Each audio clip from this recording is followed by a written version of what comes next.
Perkenalkan, nama saya Sri Purwati Ningsih sebagai salah satu mahasiswa program studi Magister Administrasi Rumah Sakit Universitas Muhammadiyah Yogyakarta.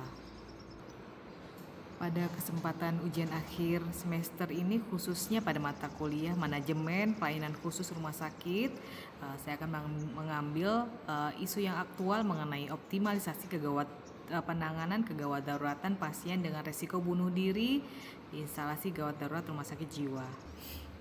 Saat ini makin marak kasus percobaan bunuh diri yang datang ke instalasi rumah sakit jiwa, dengan berbagai pemberitaan menunjukkan bahwa pasien dengan resiko bunuh diri masih dapat melakukan tindakan yang fatal walaupun saat berada di dalam lingkungan rumah sakit. Kondisi ini menunjukkan bahwa pelayanan IGD tidak hanya berorientasi pada stabilisasi medis, tetapi harus mampu melakukan deteksi dini pada resiko bunuh diri, intervensi krisis, dan menjamin keselamatan pasien secara menyeluruh. Dari perspektif manajemen rumah sakit, isu ini sangat strategis karena bunuh diri merupakan sentinel event, yaitu kejadian yang dapat menyebabkan kematian pasien dan menjadi indikator serius pada mutu pelayanan. Selain meningkatkan angka mortalitas, kejadian tersebut juga dapat menimbulkan tuntutan hukum, menurunkan kepercayaan masyarakat, memperburuk reputasi rumah sakit, bahkan mempengaruhi proses akreditasi rumah sakit. Oleh karena itu, pimpinan rumah sakit harus mengambil keputusan yang tidak hanya bersifat klinis tetapi juga bersifat strategi. Berdasarkan berbagai penelitian internasional, salah satu akar masalah utama adalah belum optimalnya proses screening resiko bunuh diri di IGD. Di banyak rumah sakit, asesmen masih bergantung pada pengalaman tenaga kesehatan, sehingga hasilnya dianggap belum konsisten, belum optimal, dan fokus pelayanan seringkali diarahkan pada penanganan cedera fisik, sedangkan kondisi psikologis pasien belum dinilai secara komprehensif. Permasalahan berikutnya adalah keterbatasan desain lingkungan pelayanan.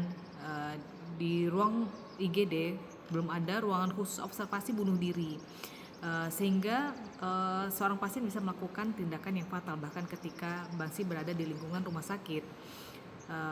Sehingga rumah sakit perlu menerapkan prinsip the get your safe environment, yaitu lingkungan yang dirancang untuk meminimalkan kemungkinan pasien menggunakan benda atau fasilitas sebagai alat bunuh diri. Selain itu, masalah lainnya adalah rasio tenaga kesehatan yang terlatih mungkin masih kurang dalam menjalani krisis psikologis. Masalah lainnya adalah belum terintegrasinya pelayanan IGD dengan pelayanan lanjutan setelah pasien dipulangkan. Padahal menurut beberapa penelitian bahwa resiko bunuh diri paling tinggi terjadi pada minggu-minggu pertama setelah pasien pulang dari rumah sakit.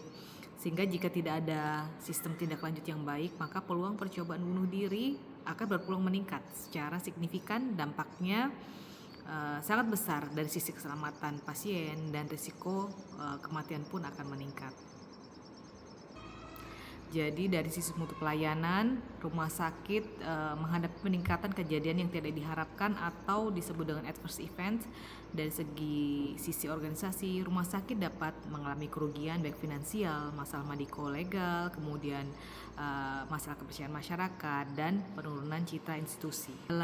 Dalam menghadapi masalah tersebut, seorang pimpinan harus dapat mengambil keputusan. Jadi beberapa pilihan keputusan, diantaranya ada 3 keputusan strategis yang dapat diambil. Yang pertama adalah transformasi digital pelayanan IGD, mengintegrasikan screening resiko bunuh diri berbasis dari Colombian Suicide Severity Rating Scale ke dalam sistem informasi manajemen rumah sakit atau SIMRS. Jadi pasien yang datang ke IGD wajib menjalani screening digital sehingga sistem dapat memberikan early warning otomatis kepada dokter, psikiater, psikolog maupun perawat ketika ditemukan resiko tinggi untuk bunuh diri. Jadi dashboard resiko juga akan digunakan sebagai indikator mutu pelayanan rumah sakit.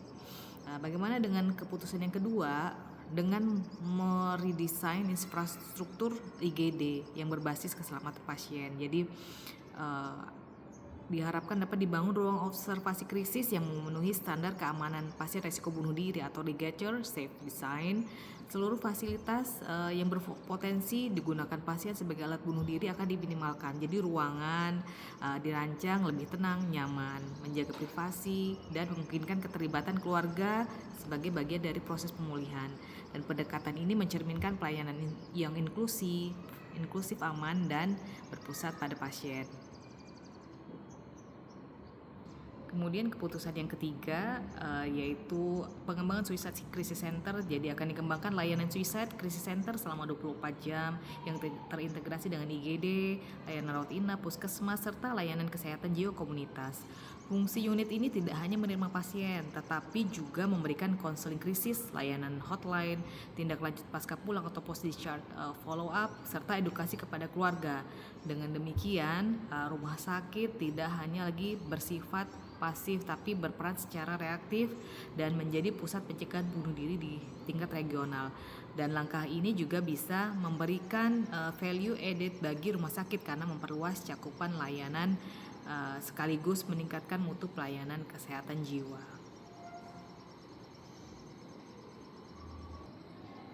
Jadi keputusan yang paling sulit diambil oleh seorang pimpinan rumah sakit adalah menentukan prioritas mana yang akan didahulukan. Prioritas penggunaan sumber daya yang terbatas. Di salah satu sisi, renovasi ruang IGD agar memenuhi standar keselamatan membutuhkan investasi yang besar. Di sisi lain, rumah sakit juga memiliki kebutuhan yang lain seperti pengadaan alat kesehatan, mungkin peningkatan kesejahteraan SDM. Selain itu juga terdapat dilema etik ketika tenaga kesehatan harus menggunakan restraint pada pasien dengan resiko bunuh diri. Supaya pasien memiliki pembatasan gerak memang dapat mengurangi resiko kematian, tetapi juga berpotensi membatasi hak dan martabat pasien apabila dilakukan secara tidak tepat. Oleh karena itu, saya meyakini bahwa keputusan terbaik adalah mengutamakan keselamatan pasien melalui standar berbasis bukti, pengawasan ketat, kemudian evaluasi berkala, serta penghormatan kepada hak pasien. Bagi saya, keberhasilan rumah sakit bukan hanya diukur dari jumlah pasien yang dilayani, tetapi kemampuan kita memastikan setiap pasien pulang dalam kondisi yang lebih aman, lebih sehat, dan memiliki harapan untuk melanjutkan kehidupannya.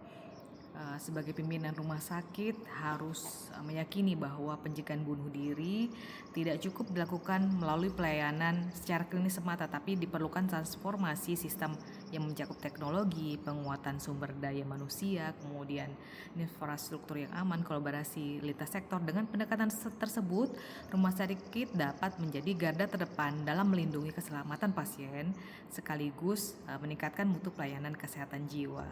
Terima kasih, salam sehat jiwa.